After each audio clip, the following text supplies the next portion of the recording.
दोस्तों नमस्कार। दोस्तों हमारी सरकार में एक बहुत ही खास बात है, उसे चौंकाने में बड़ा मजा आता है। चौंकाते समय वह अपने पराये का भेदभाव नहीं करती। वह यह भी नहीं देखती कि जिस व्यापारी को चौंकाया जा रहा है वह किसी पराये देश का है या अपने ही देश का। बीते माह आरबीआई द्वारा रेपो रेट और सीआरआर बढ़ाए जाने के कुछ ही दिन बाद 21 मई को सरकार ने एक बार फिर चौंकाया और इस बार चौंकने की बारी स्टील वालों की थी। 21 मई को सरकार ने एक के बाद एक कई घोषणाएं की। कहा गया कि यह कदम बेलगाम हुई इन्फ्लेशन को कम करने के लिए उठाए गए हैं। इस एपिसोड में हम पहले घोषणाओं पर एक नजर डालेंगे और फिर यह समझने की कोशिश करेंगे कि क्या इस समय इन घोषणाओं की वाकई में जरूरत थी। चलिए सबसे पहले घोषणाओं पर नजर डालते हैं। आयरन पैलेट्स पर 45% एक्सपोर्ट ड्यूटी लगा दी गई, जिस पर पहले से कोई ड्यूटी नहीं थी। आयरन ओर पर एक्सपोर्ट ड्यूटी 30% से बढ़ाकर 50% कर दी गई। स्टील के निर्यात पर 15% एक्सपोर्ट ड्यूटी लगा दी गई, जिसमें flat steel, billets, bars and rods, stainless steel इत्यादि शामिल हैं। कोकिंग कोल पर इंपोर्ट ड्यूटी 2.5% से शून्य कर दी गई और कोक और सेमी कोक, जिस पर पहले 5% इंपोर्ट ड्यूटी लगती थी, उस पर से ड्यूटी पूरी तरह से हटा ली गई। फेरो निकल पर से भी 2.5% की इंपोर्ट ड्यूटी को खत्म कर दिया गया। इन सभी घोषणाओं के बाद भारत के सभी स्टील प्रोड्यूसर्स सन्न रह गए। इन्फ्लेशन कम करना एक बात है, लेकिन गुब्बारे को फोड़कर हवा निकालना अलग बात है। इन घोषणाओं के बाद स्टील के रेटों का औंधे मुंह गिरना तय था और हुआ भी वही। गिरावट का एक ऐसा दौर शुरू हुआ कि देखते ही देखते स्टील के रेट 10 से 13 रुपए तक लुढ़क गए। स्टील के मैन्युफैक्चरर्स हो या ट्रेडर्स, हर किसी के पास स्टॉक तो रहता ही है। सभी के स्टॉक्स रातों रात डीवैल्यू हो गए। शेयर बाजार में भी मेटल स्टॉक्स औंधे मुंह गिरे।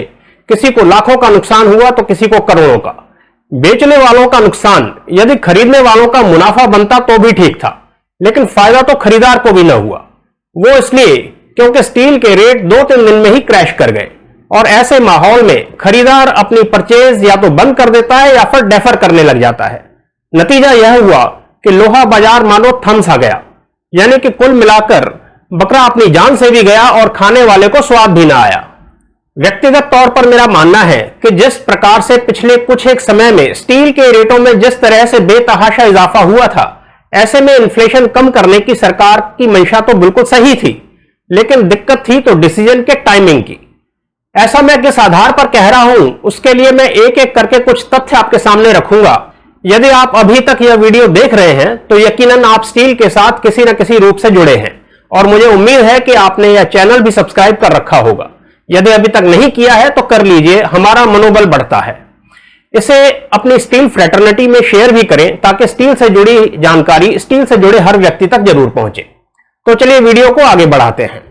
हमने अपने पिछले वीडियो यानी कि एपिसोड नंबर 21 में कुछ कारणों का जिक्र किया था, जिनकी वजह से हमें अंदेशा था कि स्टील के रेट नीचे आ सकते हैं। उन्हीं कारणों की वजह से स्टील के रेट नीचे आ भी रहे थे। मॉनसून सीजन की वजह से लोकल डिमांड, खास करके टीएमटी डिमांड तो सुस्त है ही। आरबीआई ने रेपो रेट और सीआरआर बढ़ाकर इसे और सुस्त करने का काम किया।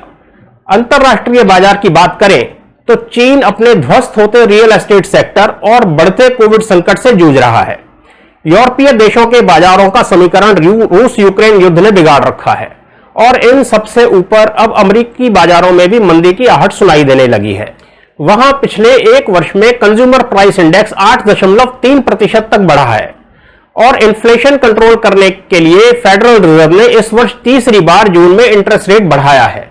माना जा रहा है कि इंटरेस्ट रेट बढ़ने का यह सिलसिला अभी जारी रहेगा और अमेरिका में ब्याज दर इस वर्ष के अंत तक 3.4% तक जा पहुंचेगी, जो कि साल 2008 के बाद अपने अधिकतम स्तर पर होगी। ऐसे में अधिकतर इन्वेस्टर्स का मानना है कि अगले 6 महीने तक अमेरिका में मंदी दस्तक दे सकती है।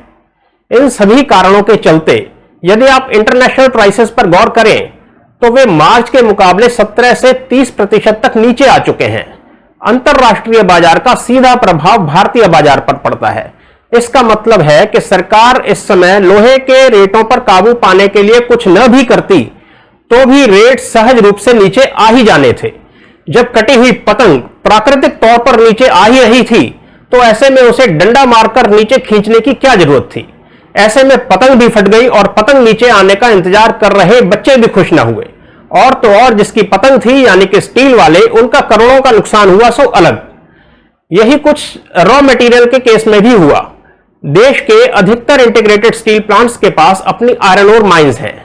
ऐसे में कॉमर्शियल मार्केट में आयरन ओर का रेट घटे या बढ़े, उनकी लागत पर प्रैक्टिकली कुछ ज्यादा असर पड़ता नहीं है।